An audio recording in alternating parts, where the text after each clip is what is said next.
இங்க போட்டு விட்டுட்டீங்களே பாஸ்டர். அருமையான தேவனுடைய ஜனங்களே, நம் பல நேரத்தில் அப்படிதான் நினைக்கிறோம்.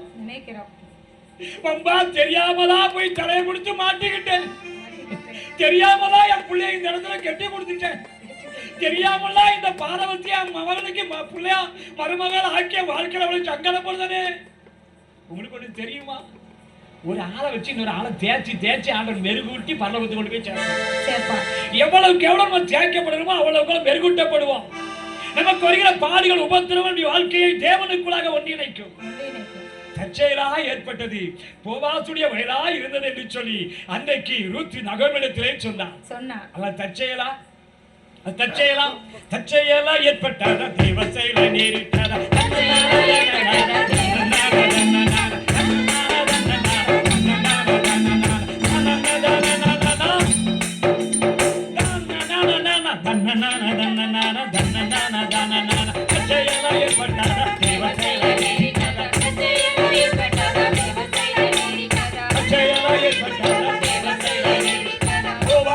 நடுவில் ரூத்தும் வந்தது,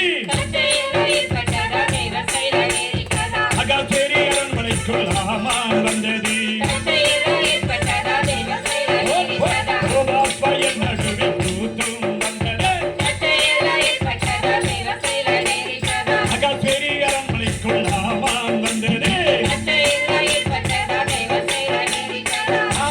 தாவீது அன்று யுத்த காலத்தில் வந்தது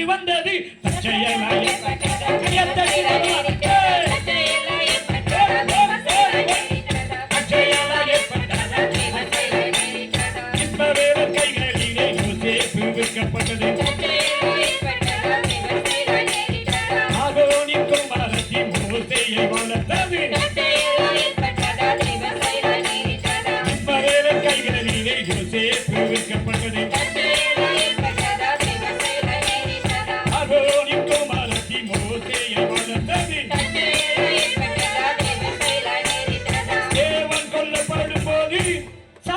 அங்கே வந்தது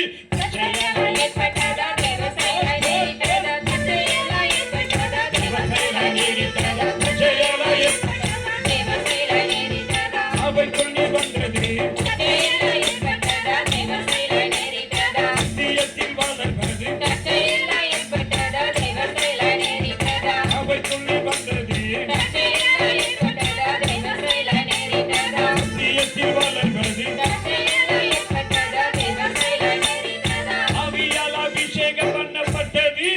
தற்செயலா ஏற்பட்டதா, தேவ செயலை நேரிட்டதா. தற்செயலா ஏற்பட்டதா, தேவ செயலை நேரிட்டதா. தற்செயலா ஏற்பட்டதா, தேவ செயலை நேரிட்டதா. தற்செயலா ஏற்பட்டதா, தேவ செயலை நேரிட்டதா. ஐயா, தற்செயலா ஏற்பட்டது அல்லையா. உங்களுக்கு கிடைத்திருக்கிற கணவன், உங்களுக்கு கிடைத்திருக்கிற மனைவி ஏதோ தெரியாதனமா நீங்க மாட்டல. நான் அடிக்கடி சொல்லுவேன், நான் என்ன லட்சணத்தில் இருக்கணும் அதே மாதிரி தான் எனக்கு வாழ்க்கை துணை கிடைக்கும். நான் ஹார்லிக்ஸ் பாட்டில் இருந்தோம்னா எனக்கு ஹார்லிக்ஸ் பாட்டில் மூடி தான் சரின்னு சொல்லி ஆண்டவருக்கு தெரிஞ்சு ஹார்லிக்ஸ் பாட்டில் மூடியத்தான் போட்டு என்னை பூட்டுவார். நான் மண்ணெண்ணெய் கேனாக இருந்தோம்னு வச்சுக்காங்களேன், நெளிஞ்ச சளிஞ்சா டப்பாவாக இருந்தோம்னா எனக்கு மண்ணெண்ணெய் கேன் மூடி தான் செட் ஆகும். நாம் இன்னைக்கு அதை புரிஞ்சுக்கிடாம தெரியாதனமா மாட்டிக்கிடமே. தெரியாதனங்களா மாட்டல, உங்களை சரிப்படுத்துக்காக கர்த்தர் வைத்திருக்கிறார். எனக்கு அருமையான தேவனுடைய ஜனங்களே, நம்முடைய வாழ்க்கையில நிறைய பேர் பாத்தீங்கன்னா கல்யாணத்துல நான் ஒரு கல்யாணத்துக்கு போயிருந்தேன். நேராயிட்டு தாலியை கட்டுக்காங்க. இப்ப நமக்கு நேராயிட்டு நினைக்கிறேன், தாலியை கட்டுமாங்க. நான் என்ன தெரியுமா சொல்லுவேன், கணவனுடைய உயிர் தாலியிலேயா இருக்கு, இல்ல மனைவியுடைய நாக்குல ஊசல ஆடிக்கிட்டு இருக்கு. மனைவியினுடைய நாக்குல தான் புருஷனுடைய உயிர் நினைச்சிருக்கு, ஊசல ஆடிக்கிட்டு இருக்கு. பைக்கை நாங்க தான் ஓட்டுவோம், ஆக்சிடென்ட் எங்க இருக்கு, பின்னாலதான் இருக்கு. என் பைக்கெல்லாம் பாத்தீங்கன்னா அப்படியே ஃப்ரண்ட் வீல் சர்வசாதாரணமா தூக்கும். அரசு போக்குவரத்து கழகத்துல 20 வருஷம் வேலை பார்த்தேன். பைக் 2 கை விட்டுட்டு போவேன், சமத்தனமா போவேன். ரொம்ப நல்ல பையனா இருந்தேன். டிபியில ரொம்ப கெட்ட பையனா மாறிட்டேன். பேசப்படாத இங்கிலீஷ், தமிழ், தெலுங்கு, கன்னடம், உருது, ஹிந்தி, மலையாளம் ஒண்ணுமே இல்லை, எல்லாம் பேசியாச்சு. இப்பதான் கொஞ்சம் மாறி இருக்கேன். பாசம் மனவரையாக போனதுக்கு அப்புறம் நீங்கள் தெளிவாய் புரிந்து கொள்ள வேண்டும். நம்முடைய வாழ்க்கையில தற்செயல் அல்ல, நம்முடைய ஆத்மாவை நித்தியத்திற்கு ஏதுவாய் உருவாக்கும்படிக்காக தேவன் அனுமதிக்கிறார். தேவ சமூகத்திலே அமர்ந்திருந்து காத்திருந்து கண்ணீரோடு நாம் செய்ய வேண்டிய சரி செய்ய வேண்டிய கண்ணீர் சரி செய்ய வேண்டும்.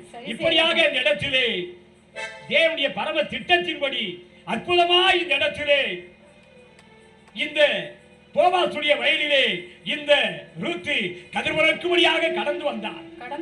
அவள் அத்தினிடத்திலே சொல்கிற பொழுது அத்தை சொன்னால், என் மகளே, உனக்கு ஒரு நல்ல காரியத்தை நான் தேடாமல் இருப்பேனோ?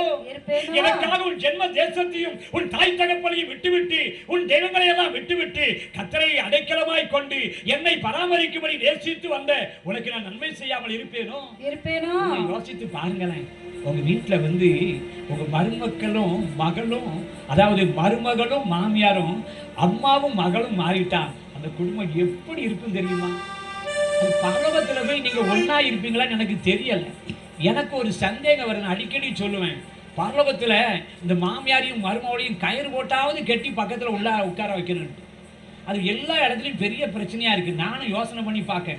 ஆவியில நிரம்புறதுல குறைய கிடையாது, அந்நிய பாசையில குறைய கிடையாது, குதிக்கிறதுலையும் குறைய கிடையாது. ஆனா அதுல மட்டும் நிறைய கிடையாது, அதுல மட்டும் நிறைய கிடையாது. இது எப்படி சரி பண்ண? தேவனுடைய அக்கினி அபிஷேகம் இறங்கி வந்து நம்முடைய வாழ்க்கையை சுத்திகரிக்க வேண்டும். அருமையான தேவனுடைய ஜனங்களே, அங்கே அத்தை தன் மருமகளிடத்திலே ஒரு காரியம் சொல்கிறான். அம்மா ரூத்திங்க வா, நம்முடைய தேசத்திலே அறுவடை பண்டிகை ஒரு பண்டிகை வருகிறது. அங்கே களத்திலே எல்லோரும் கூடி வந்து ஒரு சிறப்பான பண்டிகை கொண்டாடுவார்கள். அந்த பண்டிகை நாளிலே நீ ஒரு காரியத்தை இப்படியாக செய்ய வேண்டும் என்று சொல்லி அத்தையானவள் மருமகளிடத்திலே சொல்கிறார். அது சற்று கடினமானதான ஒரு காரியம் தான். ஆனால் மருமகள் என்ன தெரியுமா செய்தால்? அத்தை தனக்கு சொன்னபடி கீழ்ப்படிந்தால் ரூத்துந்தான் புத்தாடை அணிந்து கொண்டு புதுப்பொலிவுடன் களம் சென்றார். அத்தை தனக்கு சொன்னபடி கீழ்ப்படிந்தால் ரூத்துந்தான் புத்தாடை அணிந்து கொண்டு புதுப்பொலிவுடன் களம் சென்றார். போவாதான் களதனிலே புசுக்கு குடித்து தூங்கினார். அத்தை தனக்கு சொன்னபடி ரூத்துந்தான் செய்தாரே.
அதிர்ச்சியோடு பார்த்தானே, யாரம்மா யாரம்மா ஏன் இங்கே நீ வந்தாய்? இருந்தானே அதிர்ச்சியோடு பார்த்தானே, யாரம்மா யாரம்மா ஏன் இங்கே நீ வந்தாய்? அத்தை எனக்கு சொன்னபடி